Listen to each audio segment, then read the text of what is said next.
What's good, friends? List episode 42 of the Game Pass Gamecast coming at you. Riot Games has finally put their upcoming tactical shooter Valorant in the hands of players, and it has been the talk of the esports town.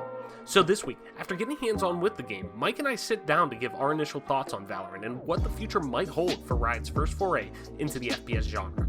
Plus, a remake of Resident Evil 4 seems to be all but officially confirmed, but does it really need the same treatment as its predecessors? Also, new concept art from an unreleased Superman game from WB Montreal has emerged, but did Arkham Origin's mixed reception hurt the unreleased game's chances of seeing the light of day? All of this, and much more, on the newest quarantined episode of the Game Pass Gamecast.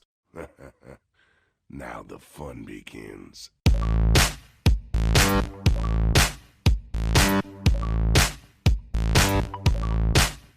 Budget. Stop! You violated the law.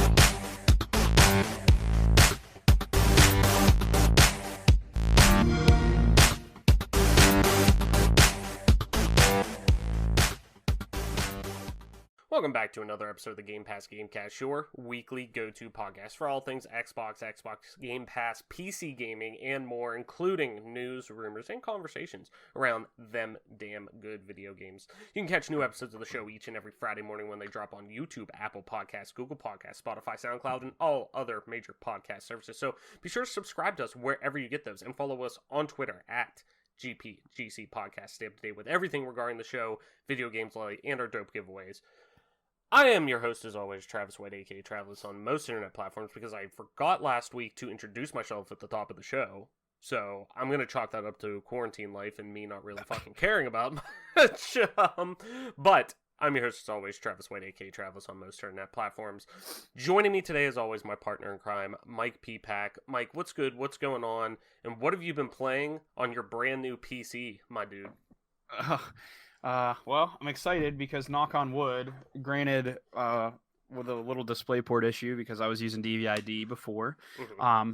I mean, all things considered, even though it took me like 5 hours to do it, I was very meticulous in building my new computer. So I'm really thrilled about it. It ran a stream flawlessly last night. I'm a little pissed off because Windows wants me to buy another key, even though I already paid for it once, even though I'm using the same hard drive. So Yeah. I may or may not purchase another key for Windows. We'll see. I might tell them to pound salt because I own this license. And just because I switch hardware doesn't mean I should have to.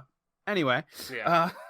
we'll go into my new PC. So without 144 hertz capabilities, I haven't really wanted to get into FPS too much. Mm-hmm. So I played some Smite last night, which is a pretty easy game to run. But all things considered, with the NVENC encoding stream, it literally was just 150 frames the whole time, like never dropped. Nice. I did load into Counter-Strike on Inferno. Now, granted, this is like competitive settings. So basically all competitive gamers in FPSs, we just turn the settings all the way down because we don't really need the game to be pretty. Yeah. We need it to perform at the highest level. Right. So with my settings turned all the way down on Inferno, I was getting like 400 frames per second on CS, which like on my old PC, it was fine. It would get up to 200, but it would normally lurk around 170 and sometimes dip down below 144. So I would notice some performance issues there. Same with Valorant, like on certain maps. So I haven't seen what it can do on Valorant yet because we have been playing some Valorant. Both of us were lucky enough to get codes pretty early, actually. Not super early, but both of us relatively quickly got our codes. So I'm excited. I'm going to go pick up my DisplayPort cord from Best Buy today, and I'll be streaming Valorant tonight just because, I'll be able to play FPSs again, and I'm really thrilled about it. So just playing some Valorant, playing some Smite. Actually might pick up Resident Evil 7 Biohazard and do another playthrough of that on stream because there's a lot of people that watch my stream that haven't seen that game yet, and it's probably my favorite Resident Evil of all time. So 2 Remake is really good. I don't know. 2 Remake is really good. It's kind of a cop-out because it's a remake, but I don't know, man.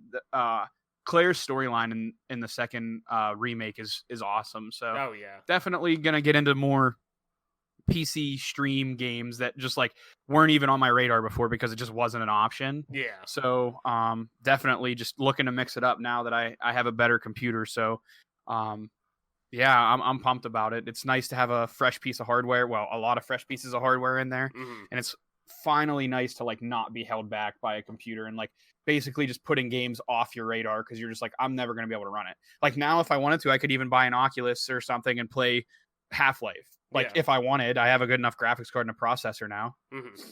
No, definitely, yeah, and that's what's nice now, that there's no real limitations you have to, you know, what you can play on that thing and stream on that thing, even, really, for the most part. Exactly, anything is possible. Yeah, anything is possible.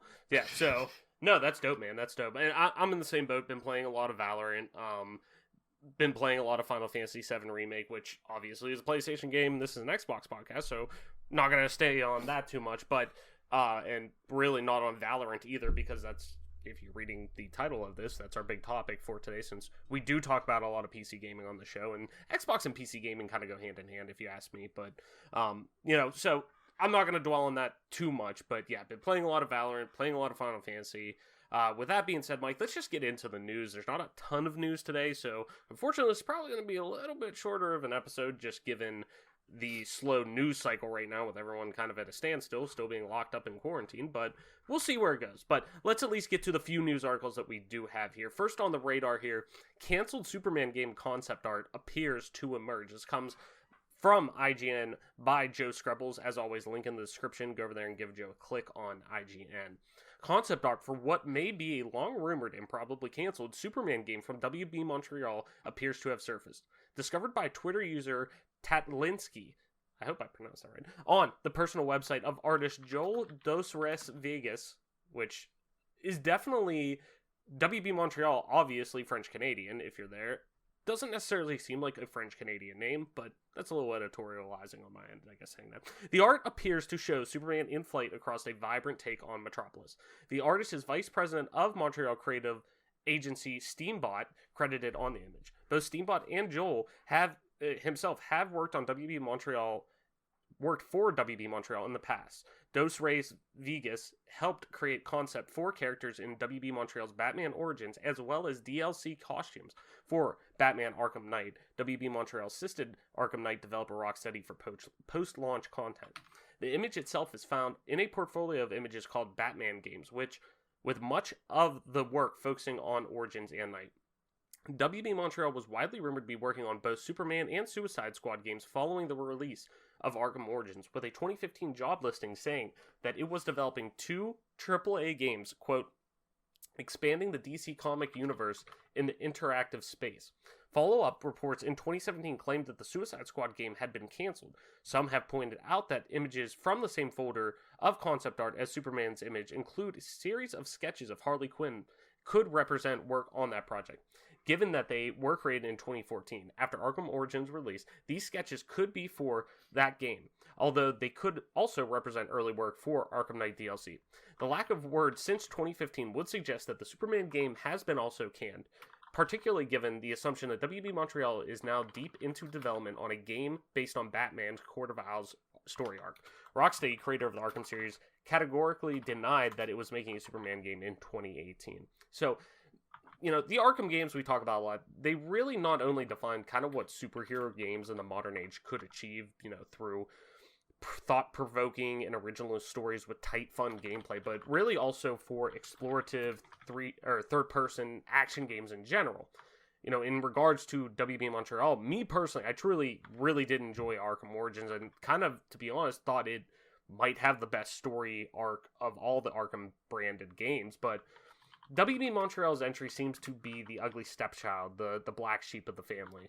Mike, so could that stigma of Origins have hurt the release of both of these titles, Superman and Suicide Squad, potentially, along with the rumored Batman Court of Owls games from them that is really to be set to be revealed any minute now? Do you think the stigma that kind of came along with Arkham Origins not being to the level, quote unquote, of the other Arkham games hurt, you know, the development of these potential games coming out, that, you know, fan reaction wasn't that great, you know, let's just can it type of thing? What do you think? Yeah, I mean, it's definitely something whenever companies are making any business decision, they're definitely looking at track records when they're making a decision like this, that's heavy like this. Personally, when I'm looking at Arkham City and Arkham Asylum, I liked Arkham City more than Arkham Asylum. I think you like Arkham Asylum more than Arkham City. I kind of like the open worldness of Arkham City, but I think Asylum was more true to like the Batman universe. You know what I'm saying? Not that City was like a departure from the Batman universe, but yeah, it was just much more expansive than Arkham Asylum. Like, Arkham Asylum was very contained. It very much was a Metroidvania. It felt like Metroid Prime. It felt like a Castlevania game. It felt like you're exploring and unlocking these areas, getting different abilities, coming back to areas you couldn't reach before. It was very much self-contained, where, like you're saying, Arkham City, they're I think two completely different games.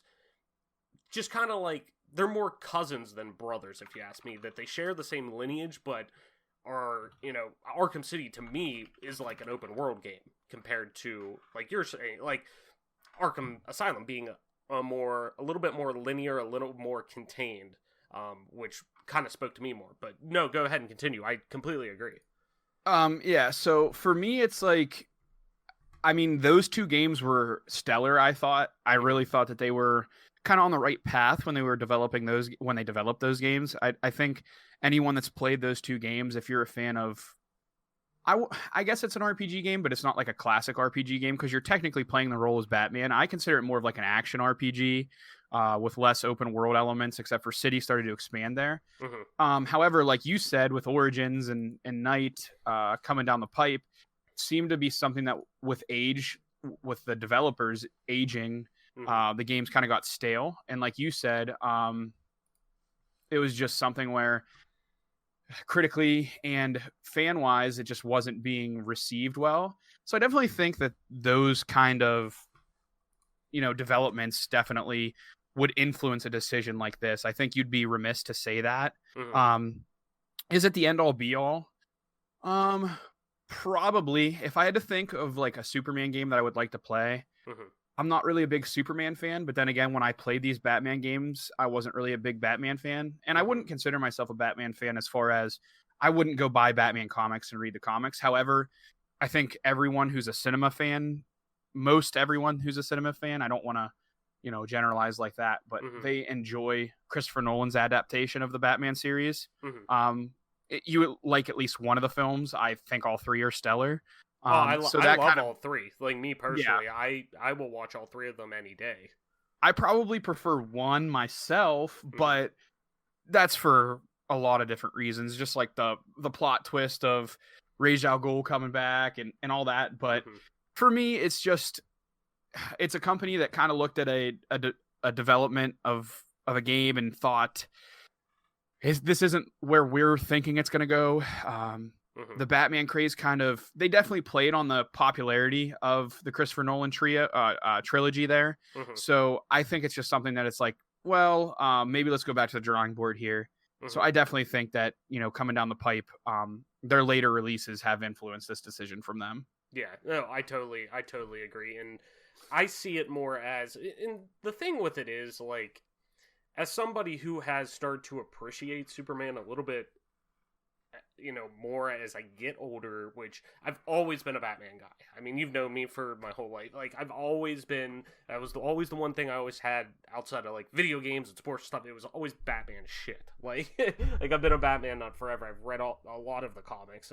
You've been a fan as far as I can remember. And it's one of those things that I always disliked Superman, just for the fact that I always thought his character was kind of bland. Like, how, with Batman, it was always, okay, it's more not just Batman, but it's Bruce Wayne. It's a man who doesn't have superpowers. He just is rich from his family, but he uses that money not to lavish things in life, but it's to use to fight crime and things like that. Like, he doesn't use it on himself, more or less, but on his profession, I guess, if you want to say, really. But, like, there's complexities with him, because he's just a man. He's not a superpower being from another world or anything like that, where Superman, it always felt like, well, no shit, Superman's not going to die because he's invincible for the most part. Like, how is that compelling? How is that? But the older I've got, the more I've seen, like, okay, you can tell a compelling Superman story with, how does he wrestle with that? How does he wrestle with the fact that, he may have people that he loves and they may die before him, and how does he he hears the cries of millions of people every day, but he knows he can't save all of them. How does he wrestle with that? So I've come around to more compelling Superman stories in my mind of seeing how these can be told throughout the medium. But the biggest thing for me that I see hindering ever there being a Superman game is always going to be the flying, because I always fucking think about the fucking Superman 64 game. I'll never forget. I was so hyped. When you were a kid and you're like, oh, I want to go rent a game. Like Friday night, your parents let you go rent a game from Video Warehouse, Blockbuster, Norvell Video right down the street from us. I'm like getting a new N64 game for the weekend. And I'm like, dude, there's a Superman game out. And this is before like I'm really subscribed to like gaming magazines or anything like that. Like, you're a kid, you just see an ad for a Superman game, you're like, that looks fucking sick, let's get it. Come to find out, it's the worst fucking game in the world. And I played 10 minutes of it, and literally all you do is fly through rings, and the flying is so janky and so wonky that 10 minutes in, you're like, I'd rather drink bleach before playing this game again. So, and that's me at like 5 years old, acknowledging that fact of like, I wonder what Clorox tastes like. I'm going to take that, like, Mr. whatever it is, the Mr. Yuck sticker off that thing and give it a chug instead of playing this game. So, to me, like, just the mechanics of a Superman game are always going to be the struggle for it, more so than what I think the stigma around WB Montreal, because so many people are hyped about WB Montreal making this new Batman game that is one of the worst kept secrets out there in modern gaming, that is literally any minute they could be showing this off, because it's got to be close to being done. I imagine it's just been pushed to be a cross-gen title or something like that, or at this point even being a title that could kind of be a tentpole for next-gen systems being exclusives on there, more or less, even though I think cross-gen is more logical. But, I think it's more the character itself is the hindrance compared to the developer, that I think more people are just attached to that Batman IP, and they've seen the attempts of Superman games before and the consistent fails of that. I'm not saying that their game wouldn't be, because I trust WB Montreal, knowing how well and how much I loved Arkham Origins personally, that I would feel compelled to trust them. But at the same time, like, I just don't see the brand attachment being worth the development price of, and the amount of fumbles that have happened with that IP, that I just don't see it necessarily taking off, no pun intended. But I don't know. It'd be interesting to see if that eventually ever does come out, in terms of there's got to be a Superman game eventually coming out, because they're going to get so far with Batman and what they can tell with Batman. And I know Rocksteady is working on something else in the DC universe, from what it sounds like, and everything I've heard, that their next game that is a next-gen title is going to be set in the DC universe. And I could see it being potentially, some kind of, whether it's a Suicide Squad game or something. I keep hearing co-op attached with it.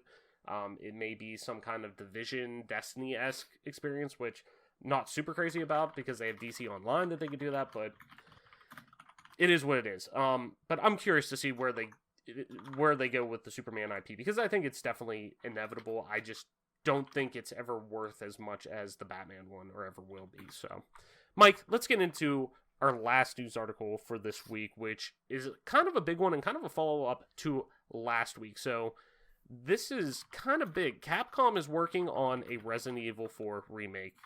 It isn't officially confirmed, but it's all but officially confirmed through multiple sources that is happening. This comes from over on Video Game Chronicle by Andy Robinson, as always, link in the description. Revealed via a VGC story this weekend, and since been corroborated, if I can spit it out, by Gamatsu. The Resident Evil 4 remake has now entered full production with an estimated release window in 2022. The project is in development at Osaka-based M2, the new studio founded by former Platinum Games head Tatsuya Minami, which has been preparing for its development since 2018, development sources told VGC.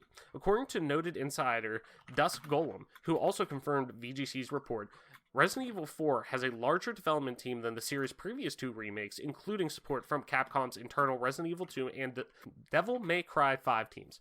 Many original Resident Evil 4 developers remain among those teams, VGC understands. Resident Evil 4's original lead, Sakata-san, was the game's director for Resident Evil 3 Remake via his company Redworks. However, a person with knowledge of Resident Evil 4's development told VGC the remake is being directed by newcomer at M2. So, like I said, kind of a follow-up to one of last week's news stories. It looks like RE4 is the next to receive the remake treatment and seemingly skipping over Code Veronica. And that's outside of, for what we know now and what it sounds like, the next Resident Evil project to release, which seems like it is, I think, early next year, but who knows with everything going on right now. Resident Evil 8, The Village that we talked about last week, that seems to be the first one coming out, following the new trend of basically a new Resident Evil game, some sort of Resident Evil experience once a year coming. But it seems like they're skipping over Code Veronica. But Mike, do you think Resident Evil 4 even kind of needs a remake, considering the amount of times it has been ported and enhanced over the years? I mean, originally releasing on the GameCube, then coming to PS2, then coming to Wii, then being upscaled on 360 and PS3, I think, and then re-upscaling or something like that to an true HD output with the Xbox One and PS4 versions, if I remember. It's basically been reported every generation since it's released. You know, do you think it really even needs a remake? It's beloved for a reason. Clearly seems to transition well through each generation with success. Like, you know, what would need to be changed even to make it even better experience than people already like so far? Yeah, for me, it's a situation where, you know, like you said, even though the game has been refreshed a few times, I think from a company standpoint, this is just like basically capitalism at its finest, if you will. Whether regardless of your opinion on capitalism, but this is a company that looks at something and says, our RE2 remake sold so well, our RE3 remake is selling well, even though it might be a little stripped down compared to our RE2, because I mean they are making a new game. Another one of the worst kept secrets, but yeah, it's like they are making a new game, and it's a situation that I look at and I think, from a company standpoint, it just makes sense. RE4 is one of the most beloved games of the entire franchise. If our remakes are selling as well as they are, why wouldn't we just remake the best one? Or, you know, air quotes, think of it like, why wouldn't we remake the best air quote one? You know what I'm saying? Like, right. Why wouldn't we do that?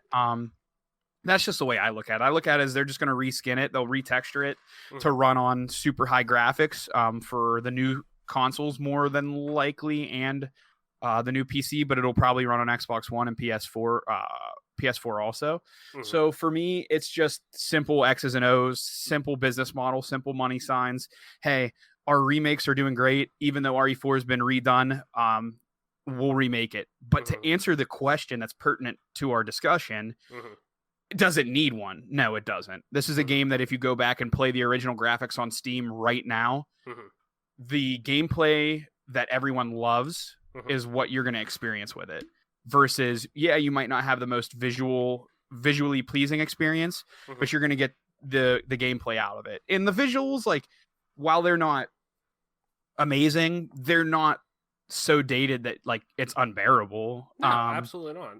I personally, and I think I have a feeling of how you're going to side on this. But no, it doesn't need one. It's just more of like they have the resources and they have the team that kind of wants to do it, so they'll do it again.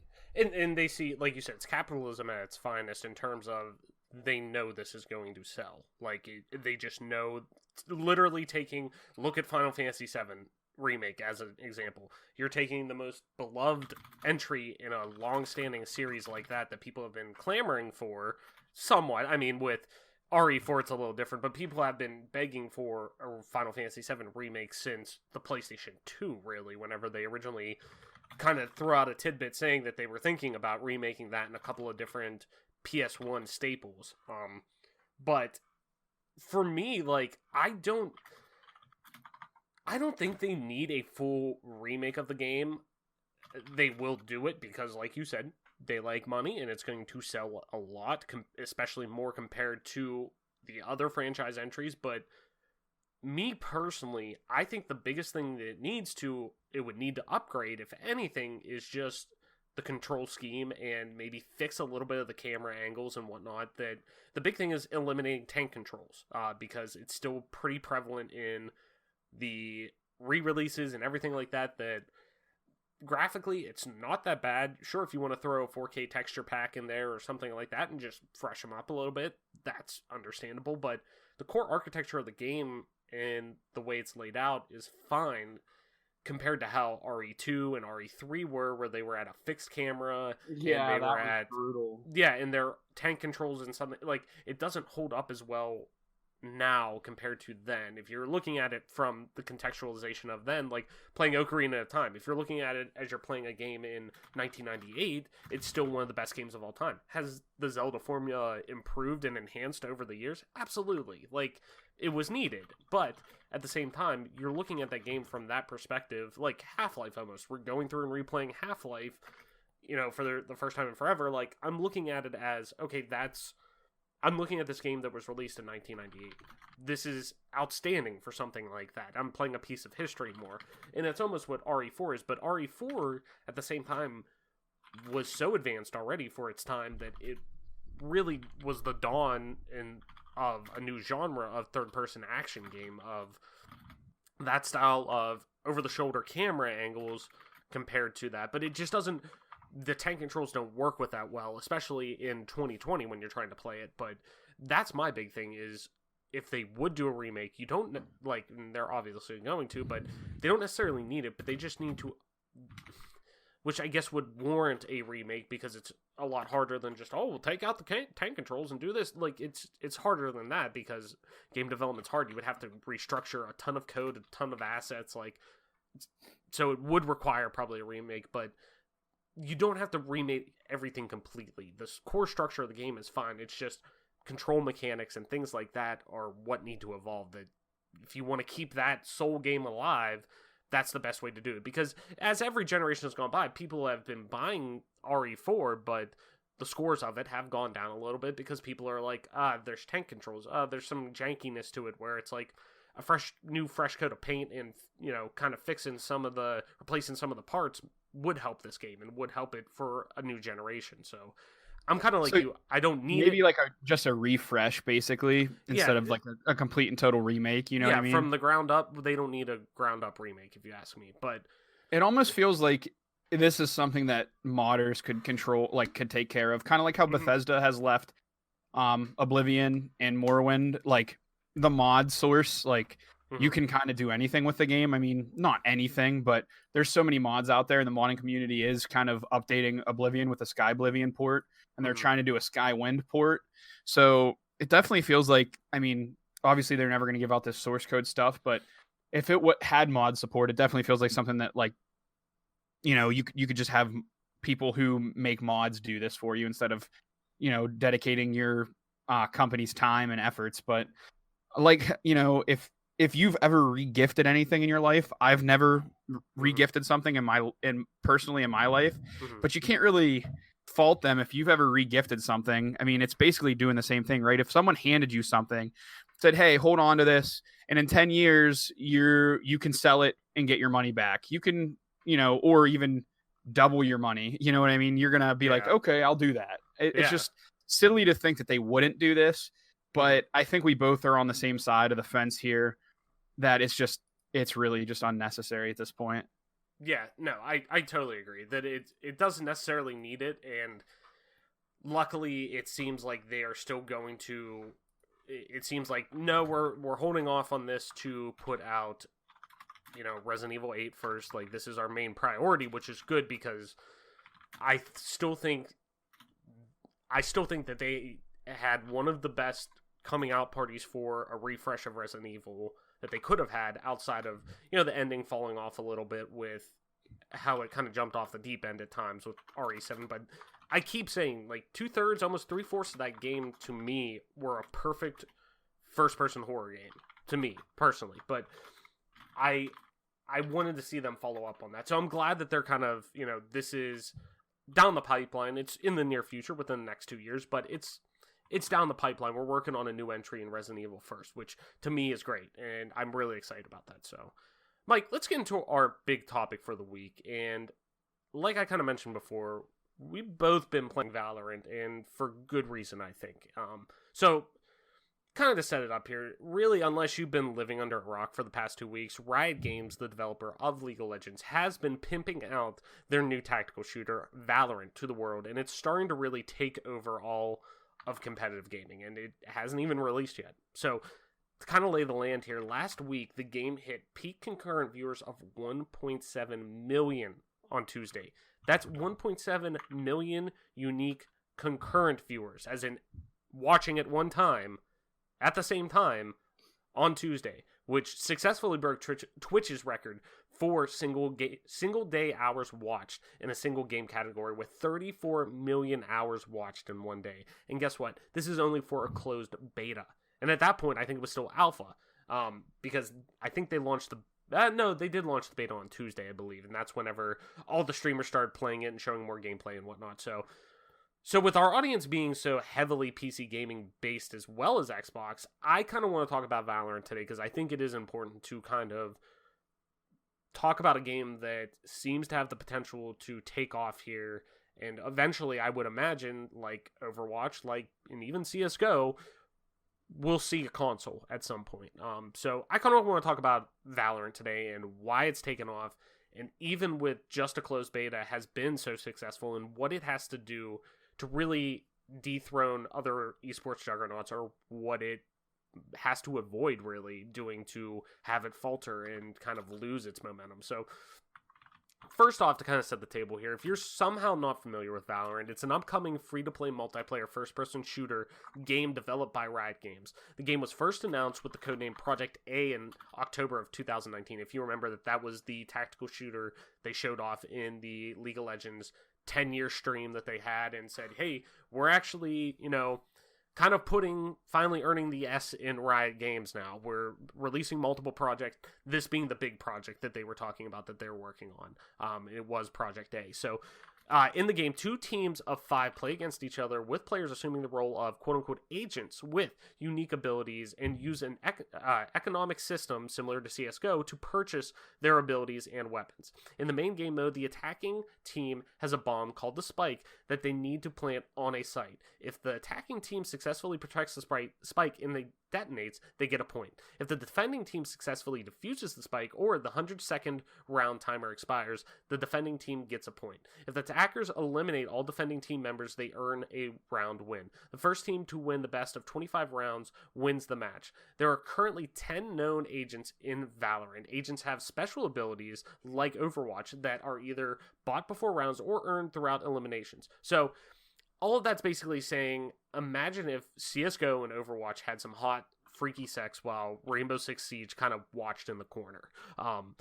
With that being said, Mike, as somebody who has dumped a ton of hours into CSGO and has played at a pretty high level competitively compared to most people play the game, me playing a ton of CSGO as well, but not as such a high competitive level, but love that game style that is going on in Valorant.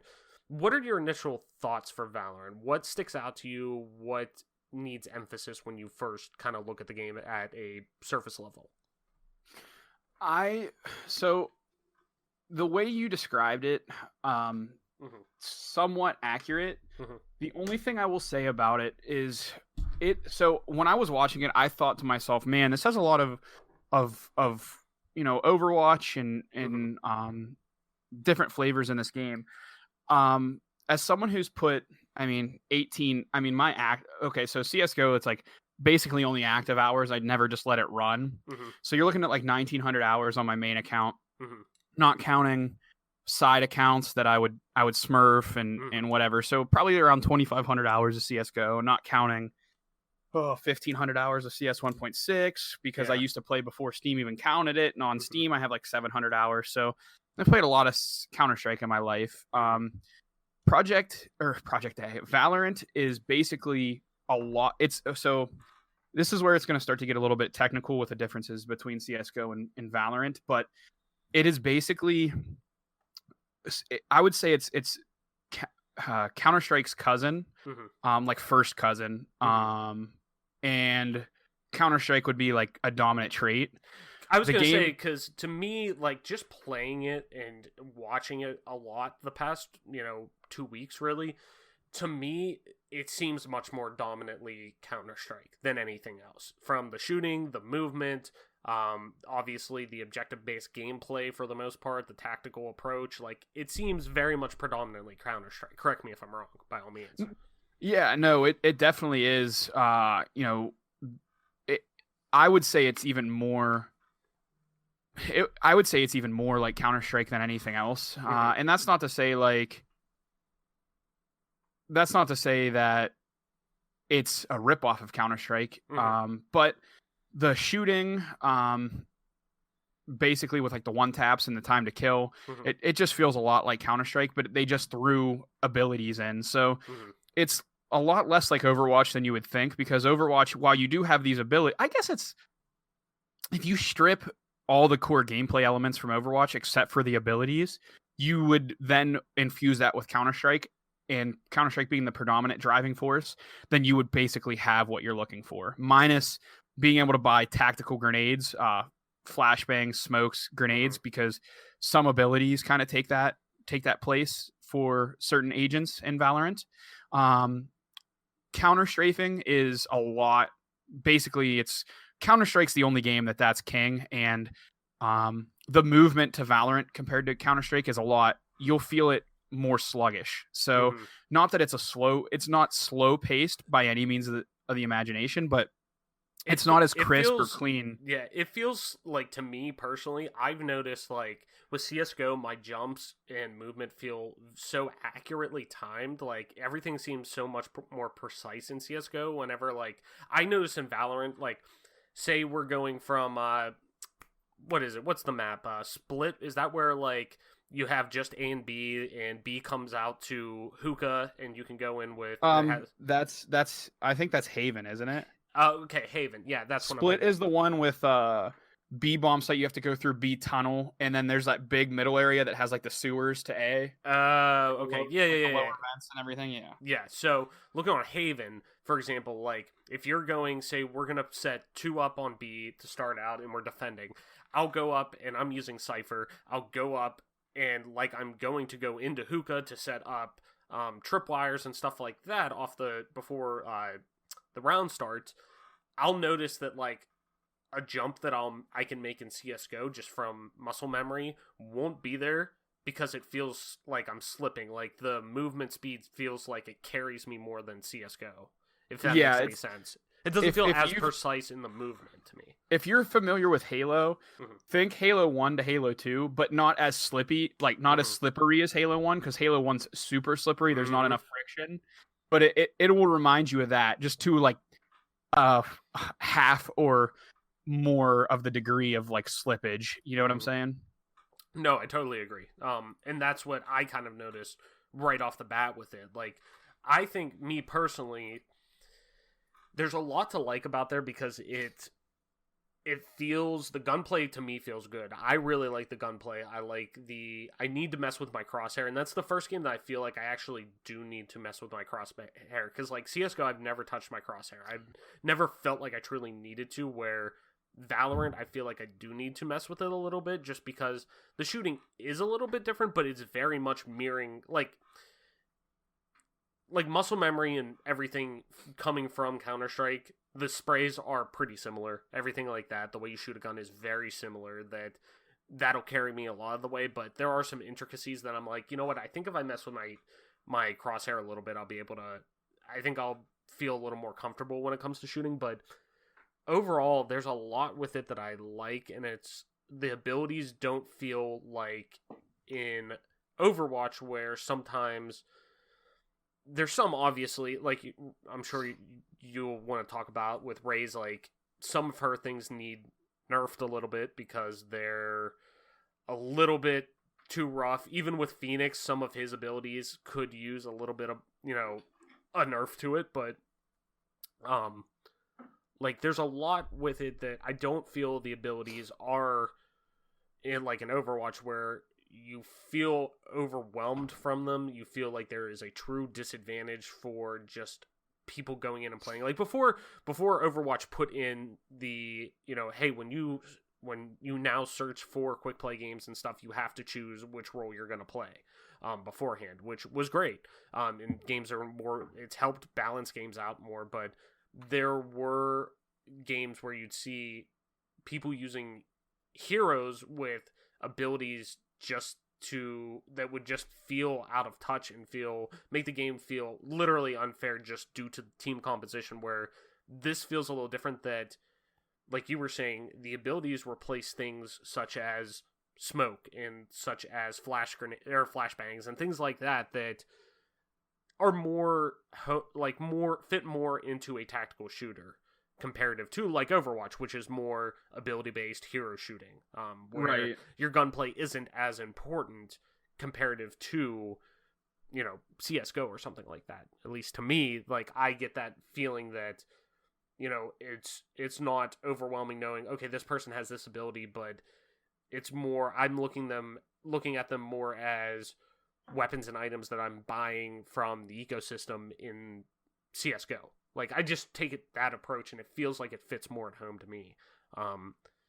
So, really, I guess, kind of heading through that now, I kind of mentioned before, Riot Games is really kind of finally earning that S in its games moniker with Valorant, as it's really its first new IP launch from the company since its only other launch, League of Legends. Mike, what do you think? Because you played a decent bit of League of Legends, and MOBAs have never really been my thing. So I've never played Dota, to be honest. I played a bit of Dota 2, a little bit, but I've only played League a handful of times. Just MOBAs never really have spoken to me. But what skill set do the devs need to really take from League to apply to Valorant to help the game keep that same longevity potentially? What do they need to make sure they lean into from an esports and competitive gaming standpoint? And what do they need to really, I guess, even steer clear of, too? Sure.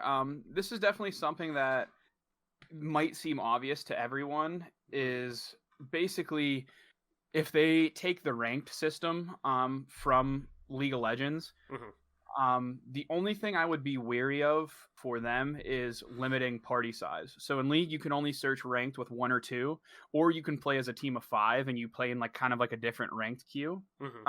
I do agree with separating teams of 5. If you're going to play as a team of 5, maybe not have a rank for every separate team of 5. So I can't play with you, Adam, Kyle, and have a bronze rank coming into matchmaking because Kyle doesn't really play and he's not that great, and Adam's really not that into it, but he does enjoy it, and he's a silver, and you're a gold, and Kyle's a bronze, and then when we all 5 match together, we'll start out as bronze, but I'm like a plat or whatever. I know what the new ranks have different names, but you get what I'm saying. Right.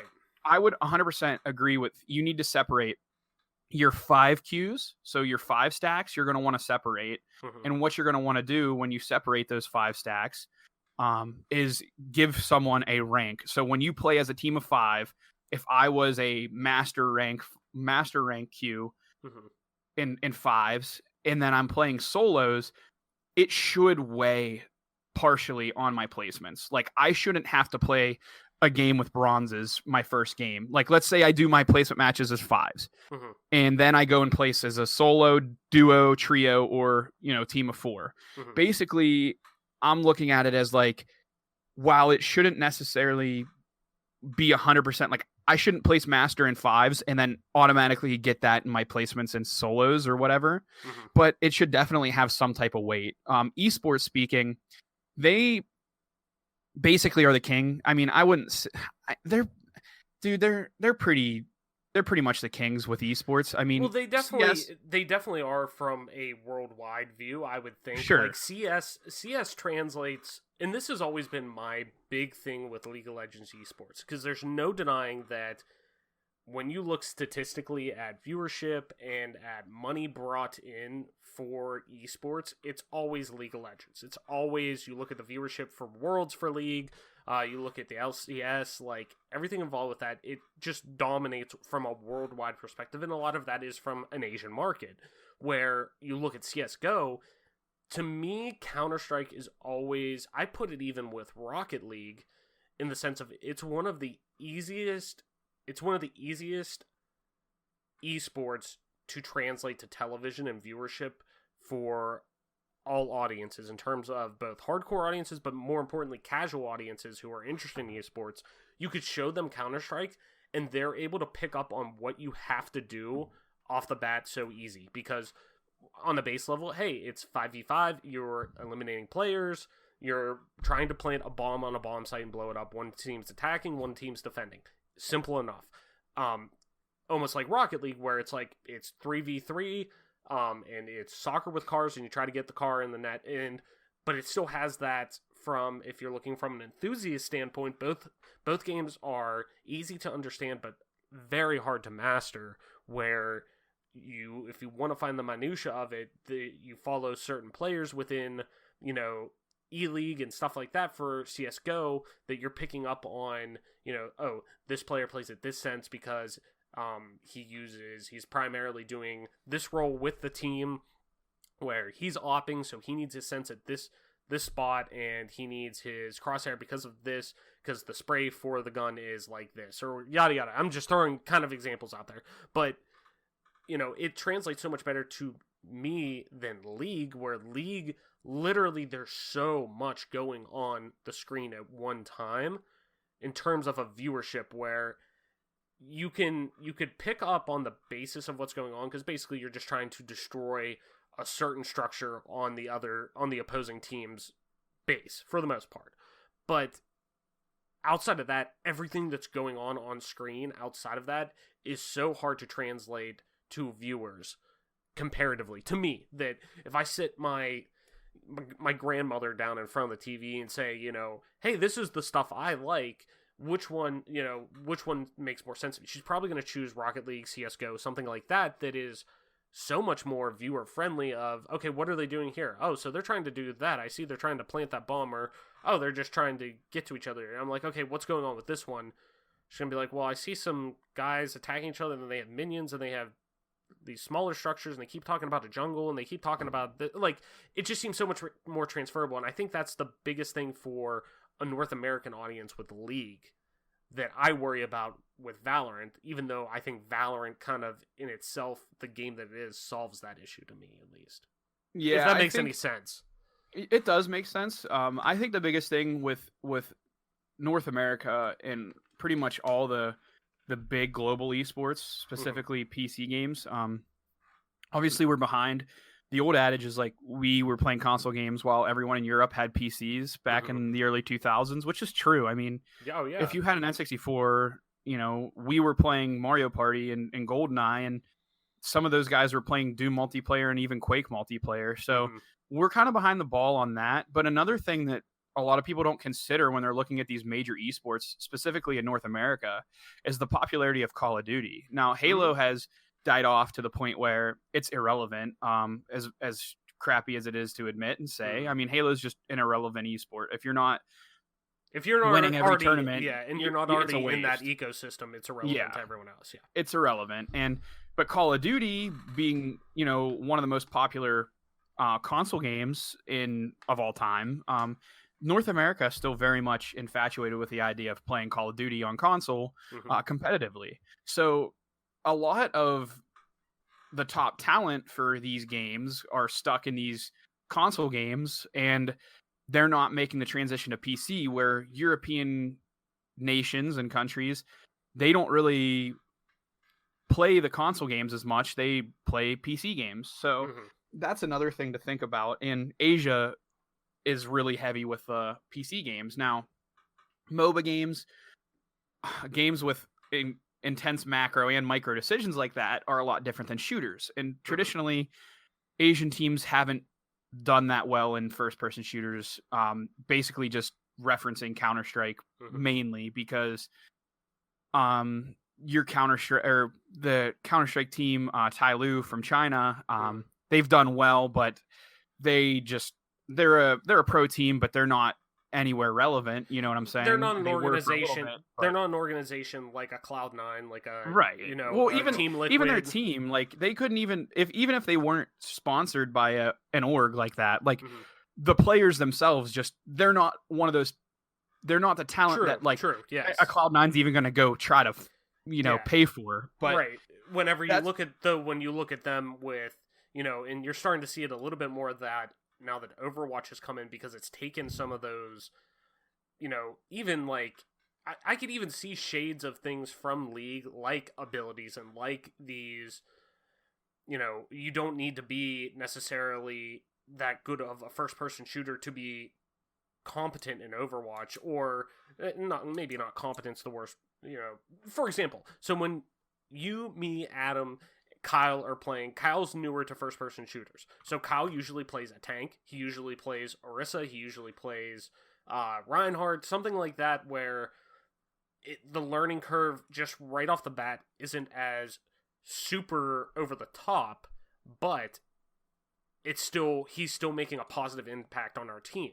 Where I see that a lot of the like abilities like that transfer to League, and that's why I'm seeing, at least me personally, and just the accessibility of the game too, seeing so many Asian markets now start to take over that, especially in both Koreas. You're seeing tons and tons of talent come out of there for Overwatch, but more importantly, like you were about to say, League is MOBAs. They lean into RTSs and MOBAs for the most part.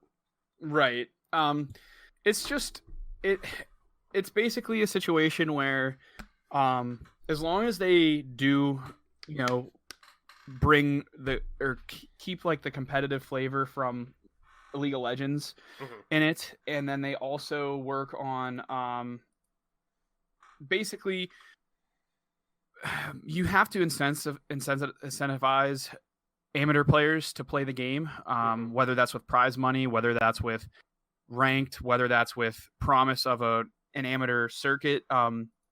That's the way that you really generate a lot of buzz for your esport. CSGO doesn't do that from a development standpoint, but they have other companies like ESEA and Faceit that do that for them. Basically, to me, as long as they bring the ranked play from League of Legends, they're going to be in a pretty good spot as far as competitively and esports wise. They have the money, they have the production talent, they have the production experience.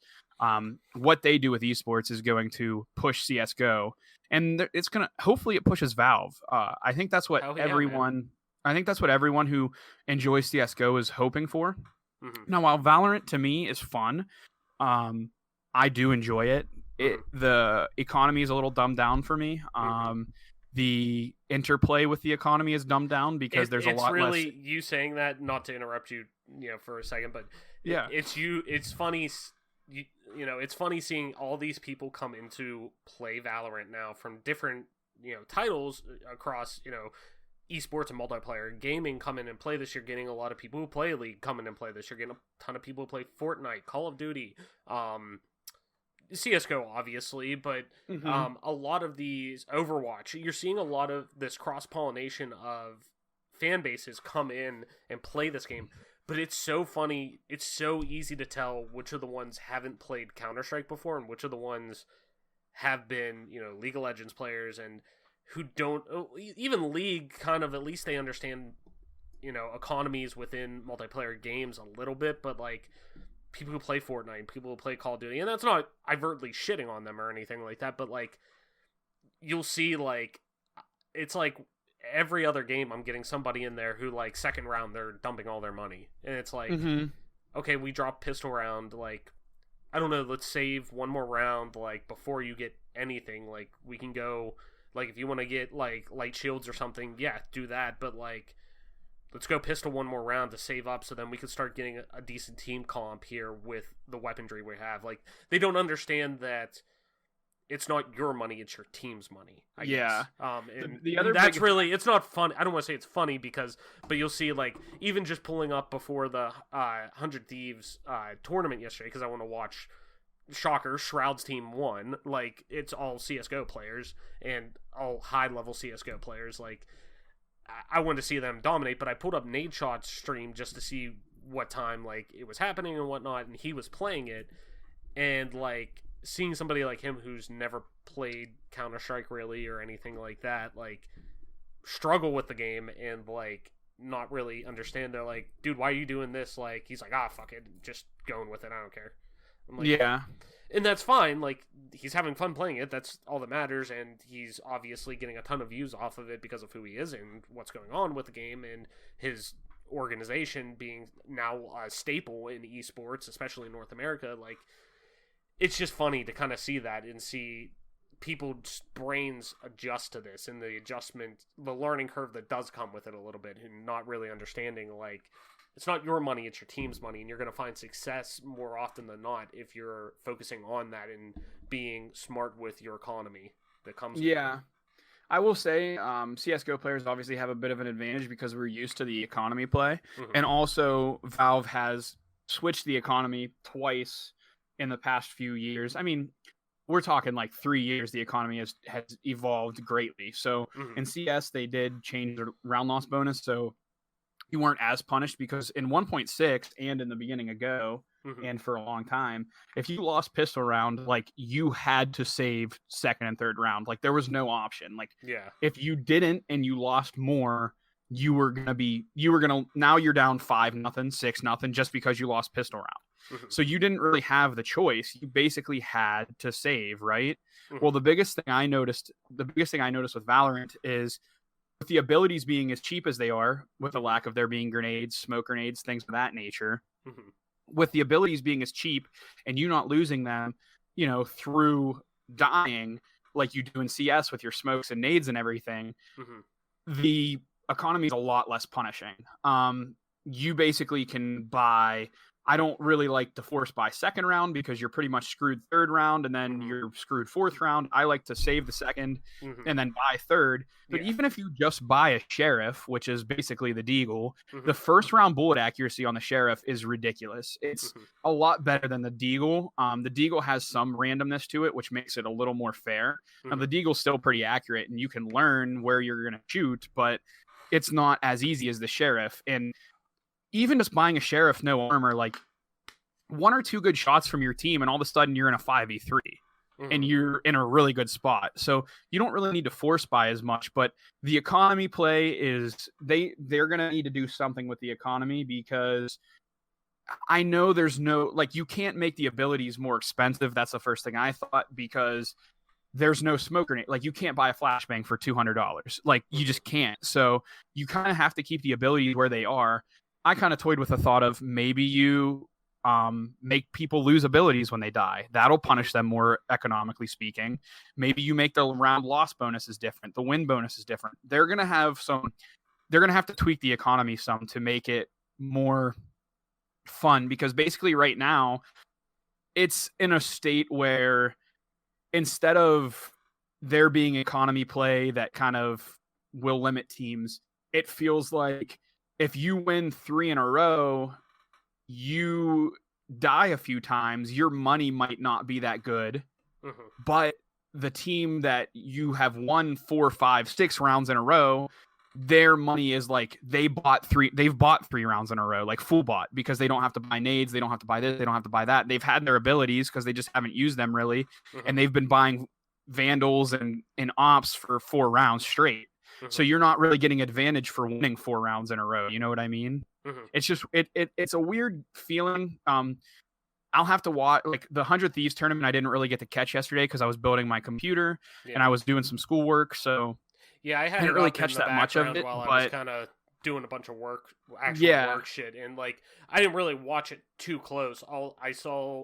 I had Shroud's first match on in the background, which they dropped actually in round robin play, but they obviously came back and won the tournament pretty easily for the most part. But it was funny though, seeing like I even messaged our group chat and I was like, Ninja's team got fucking hosed. They lost like 1-13, like right off the bat. Like, so it's funny to see like, that kind of happen, and people take that learning curve that is coming with this. It's very, like I said, it's easy to understand but hard to master, and there's so much there's so much detail to the game and layers to the game that lean so heavily into competitive play, obviously. And this is really, if you ask me, the first time we're really getting to see a game that truly launches first and foremost with competitiveness in mind before anything. Right.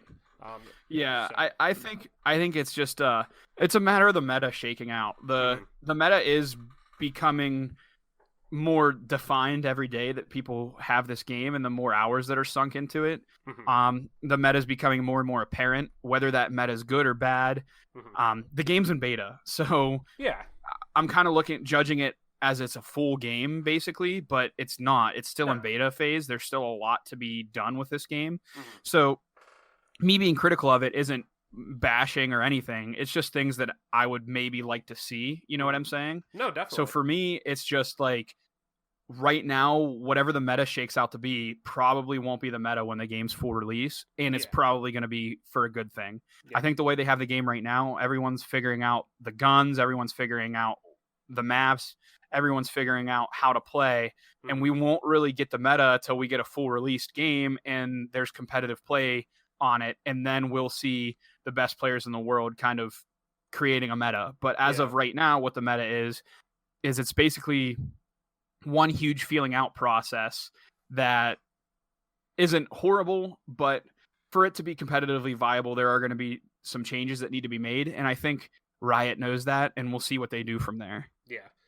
So kind of moving on a little bit, anti-cheat implementations, along with the 128 tick servers and a commitment to optimization across a wide array of hardware, even dating back to 10 years old hardware and PCs, are pretty much only a few of the commitments, really, that Riot is on record saying they are staying true to with Valorant, but the former has kind of raised some eyebrows. So a recent thread on the game's subreddit about Vanguard, the game's anti-cheat system, is showing concerns in terms of the access the program has to your PC's files and could be viewed as spyware. Though Riot's Paul Chamberlain has since seemed to calm a lot of people by saying this is pretty normal for any anti-cheat system in popular games. By the cheat system starting up when you boot your computer up, it gives the ability for them to get hackers out of the way instantly and cheaters out of the way instantly before they can even boot a program up, because they can't even get the program up once the computer starts. But it still toes a line a little bit. So does this access kind of worry you, Mike, a little bit, or do you see this becoming a larger scale issue as the game continues to get bigger and bigger? I play ESEA on CSGO, and I have. I'm playing again this season now that I have a new computer. And whenever you download ESEA, you give them permission to access your server file or your system files. But there are still cheats that you can use in ESEA, so it's not like a end all be all, but it is pretty intrusive. So I'm used to intrusive software to prevent cheating. It is concerning though. I think the biggest concern with Riot is the ties. I think it's a lot of hysteria with the ties to the Chinese parent company, and the fact that basically you could give the access or the Chinese government access to your computer basically with all the system files. I think that's the biggest scare people have with it. Whether it's warranted or not is to be discussed. I think everybody enjoys their privacy. Especially with what you're doing on the internet, the amount of information that's tracked from you is really poor, is really bad. I think there's a lot of things on the internet that is, scary. It's great, but it's also scary at the same time. I'm not the biggest fan of intrusive anti-cheat. I know if you aren't this intrusive, there's going to be wall hackers and there's going to be cheaters, aim cheaters, things of that nature. CSGO has a really bad reputation in matchmaking with the VAC system, basically not being effective at all unless people have really cheap hacks. But if people have expensive hacks, it's, virtually they're almost untouchable. Like they're going to get away with it as long as they're not. If you play like one match a day, you're not going to get VAC banned, basically, is what they usually go with. And unless you turn on a spin bot, you're usually not going to get banned anytime relatively quick. For me, it's just like, it is what it is. If you want to play the game and you want to play the newest, latest, and greatest game and you want to get involved with esports, it's a sacrifice you're going to have to make. You're going to have to let the intrusive software on your computer. But if you're someone who's going to let that deter you from playing the game, that's your right. I'm not going to convince you otherwise to give up your freedoms or make you feel like you're privacy's compromised to play this game. Like, that's not my position. I can't do that for you. Mhm. And I can't make you feel any better because what you read about is true. It's intrusive. It's going into your system files. If someone wanted to access it, they could. It Mhm. is kind of crazy. I know in that thread, there were a lot of discussion about how League of Legends was earlier and how it basically turned into spyware, like you said. Mhm. It's it's it's uh it's a unique situation. It's a really aggressive approach to getting rid of hackers. Warzone, for Call of Duty, has a huge issue with hackers right now in Warzone, because they really don't have an anti-cheat software. They're doing it on a case-by-case basis. Mhm. So it doesn't seem like there's a right answer with cheating. Whatever individuals get from cheating, I'm not going to make an excuse or, defend it. I don't believe in it. I don't think if you are bad at a game, I don't think you should just pay $500 for hacks and now all of a sudden you're good. And those are the same people in CS that are hacking, that are running their mouths, pretending like they're the best thing that ever happened. Like, we all know you're cheating, dude. You're horrible. Like, we get it. Like, whatever, just win the game and get it over with. But I don't think there's a middle ground. That's the problem. I think it's either the game's going to be riddled with cheaters and nobody's going to want to play it, like Counter-Strike. I mean, there's a ton of people playing it, but matchmaking's brutal. People are getting frustrated with it. People pay for ESEA and face it because they're trying to get away from that. But and then like Warzone, there is no anti-cheat. So it's just brutal. But then you get a game like Valorant that has a intrusive anti-cheat, and now everyone's crying about that. So it's like there's really no medium. No. It's they're in a tough position and they're doing what they think's right. And it's up to the user to decide if they think that's right or not. Do I like it?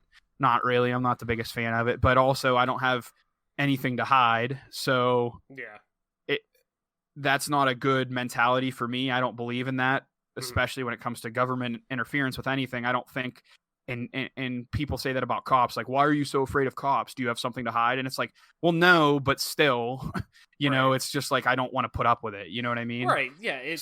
I think it toes that line between there's a difference between safety and privacy when it comes to it. Like, if obviously there's things like, you know, you hear the Big Brother's watching type of things, which is super invasive and super like, okay, no, the government shouldn't be doing that. But it is also good to a degree where there are some things that are like, you want the government tracking things. You don't want kid porn out there. You don't want, you know, terrorist planning or shit like that. Like, stuff that is taken seriously, that, you know, that stuff does help for, and it's good that, you know, the government is actively trying to find ways to minimize that and deter things from like that from happening. But it also it toes that line of, you know, hey, that's what I have on my computer is my personal items. You know, no, I don't have like kid porn or shit like that, but like, hey, like, yeah, if I have, you know, certain things on here that I just don't feel comfortable sharing with anybody else, that you could get that, like my bank information and things like that, or, you know, especially in this case, a foreign government that is super invasive to its citizens, like having information of mine like that. That's where it gets a little like, we need to back off maybe a little bit on that. So it like you said, it's a fine line. You're either gonna love it or hate it, but sometimes, like right now, this is what you want out of this game in terms of, you know, people are enjoying this game so far, knock on wood, and people are wanting to see growth with this game eventually when it comes out and have an impact. This is, you know, the learning curve that's going to come with it. And, you know, it's super early. The game isn't even out yet. So there's going to be advances in this. There's going to be ways that they can improve this and take player feedback, especially if it is players like Ninja, Tim the Tapman, Shroud, Summit 1G, these big names in streaming that literally talk to millions of people every day and are your main marketing tool right now. If they're the ones pushing that stuff and realizing and saying, hey, don't play this game because you know, I had somebody hack into my computer and fuck my $4,000 computer up and yada yada, like, people are going to start to deter from that. So it is what it is type of deal, you know, like, it sucks, but I guess that's the price you pay right now type of thing. But kind of wrapping up the conversation a little bit, Mike, one thing you did mention that I think is interesting, you know, when you were talking about putting pressure on Valve, what do you hope to see for the future of this title? Like, what do you hope to see from Valorant in the future? Does this have a legitimate chance to take a run at CS:GO, Overwatch, COD, and even League of Legends as the most popular esport in the world? Does it have at least that chance to really be a king in the esports world? And you kind of bringing up, you know, putting pressure on Valve, I always felt the same way, that, you know, competition breeds success, and competition brings out the best in people and best in companies and best in performance.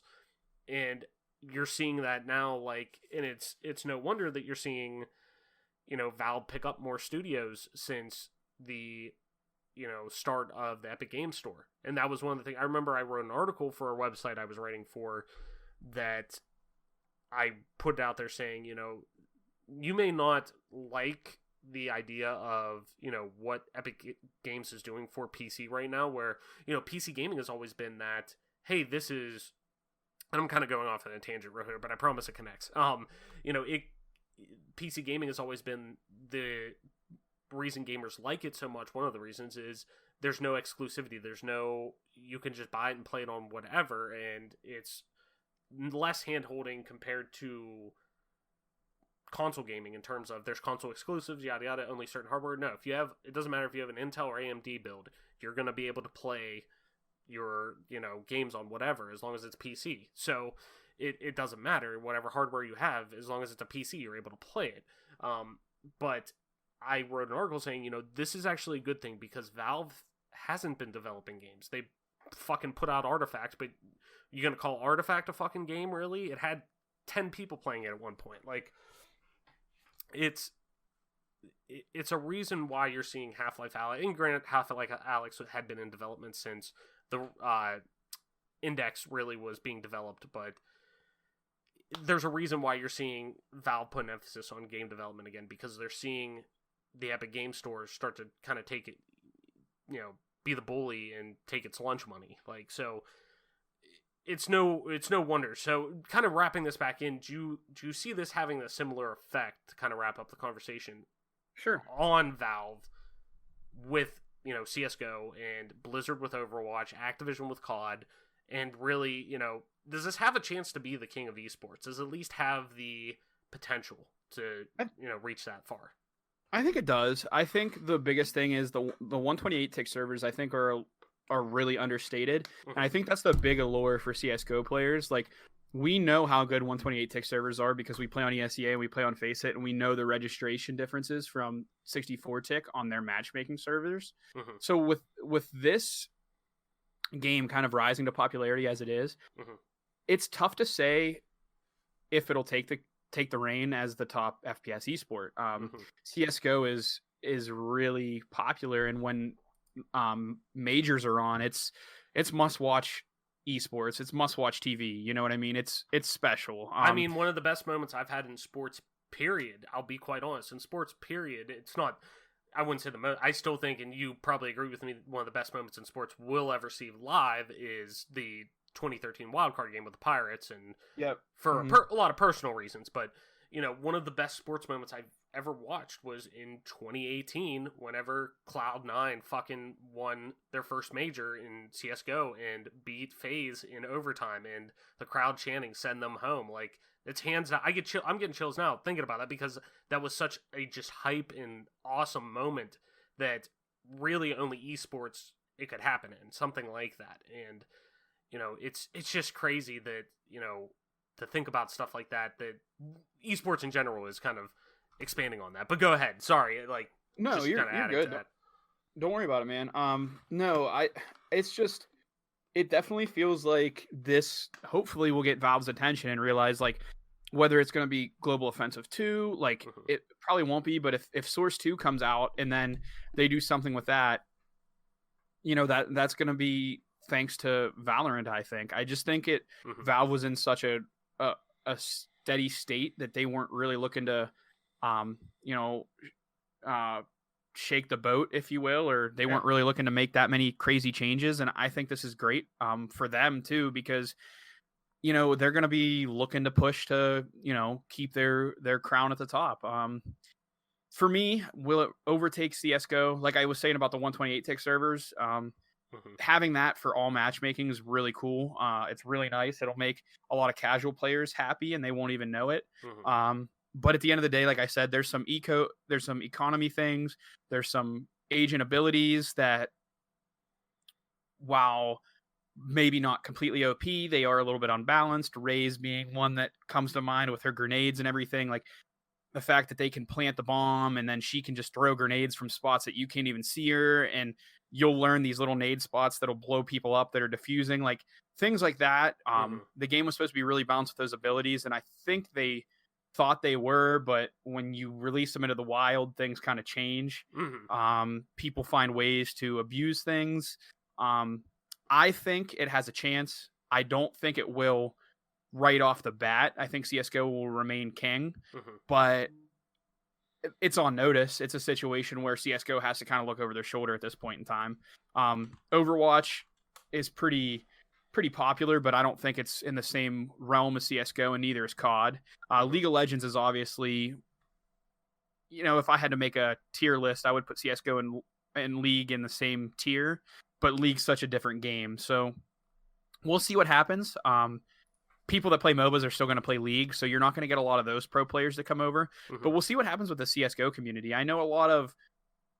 well, here, just putting this out, just since this is kind of, I don't want to say completely breaking, but it's conversations that's at least being had, and it's crazy it's being had this early on, but Riot has announced that the start of Valorant esports will begin with third-party hosted tournaments and events, which really it should be. I mean, that's how it should be, especially kind of us talking about this, like the organicness of this game so far has been awesome. And Riot's been so smart to say, you know what, instead of spending millions of dollars on running ads and things like that at this point, let's spend money on getting this game. We feel so confident about this game.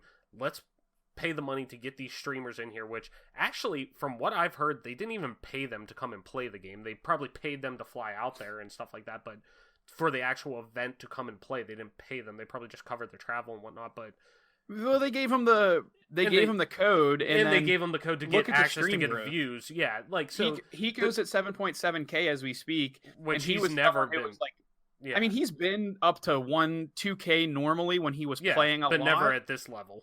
Yeah, and neither at Flom 5.4K. Like, you're talking about CS players that have had full-time streaming careers and success, but not to this level. Yeah, but they're definitely at least in. They have acknowledged that, they are exploring, which eventually it's going to be, they're going to have a franchisee leagued program like COD, like the Call of Duty World League and Overwatch League. 100%. That's good. If the popularity of this game maintains, obviously, but Riot has stupid amounts of money from, especially now being funded by Tencent. Like, they have all the money in the world that it's a no-brainer that that's going to happen. Just... the thought of it being third-party, at least right now, is good, because that helps with the organic growth that this game is trying to do already. And, I mean, even looking at it now, like we were saying, like, they didn't need to pay players or streamers to come in and play this game for the sole fact that, like, hey, you're going to come in and, like, you're going to get tons of views off this, and you're going to make your own money right off the bat. But 822,000 people are currently watching Valorant on Twitch right now. 822,000 people watching a game that isn't released, a beta of a game. So, I think the sky's the limit for this game. I mean, whether I like the game 5 years from now or not, like, right now, I think this game has the most potential from the fact of not only the commitment from Riot to say, hey, we're putting our money where our mouth is, we're taking all the quote-unquote best aspects of tactical shooters out there and hero shooters and blending them together to give a competitive game that people have been asking for. There's no bullshit for the most part and straightforward, but also, too, that is accessible to everyone for the most part. Anybody who has a PC, maybe it's lapsed and you haven't upgraded it in half a decade or more, like, you could still get in and play this at good frames, quote-unquote good frames, and it's in a playable state where you're going to feel comfortable playing this game. I think this game has a ridiculous amount of potential. So, at least in my opinion. But, Mike, I think that's going to do it for our episode this week about Valorant and about PC gaming in general and stuff like that. Where can people find you to talk about Valorant and video games and everything, all that jazz, and watch your stream and all that? Where can people find you on the internet? Yeah, you can find me on Twitter at Toy Soldier. That's spelled TOYSXLDIER. And on Twitch at MP_Toy Soldier. I've been streaming a lot more lately, so if you want to swing by, check it out, talk about the pod, talk about games in general, feel free. Usually really welcoming to new viewers, so feel free to stop on over. And Travis, what about you? Where can they find you at? As always, I'm your host, Travis White, aka Travelus, on most internet platforms, including Twitter at Travelus_, that's TRAVLESS_. You can also find me streaming time to time on twitch.tv/Travelus_, same as Twitter. And if you want to play some video games with me over on Xbox or PC gaming, it's just regular Travelus, TRAVLESS. I'm on that on most platforms in general. So, with that being said, Mike, that's going to be it for our show this week.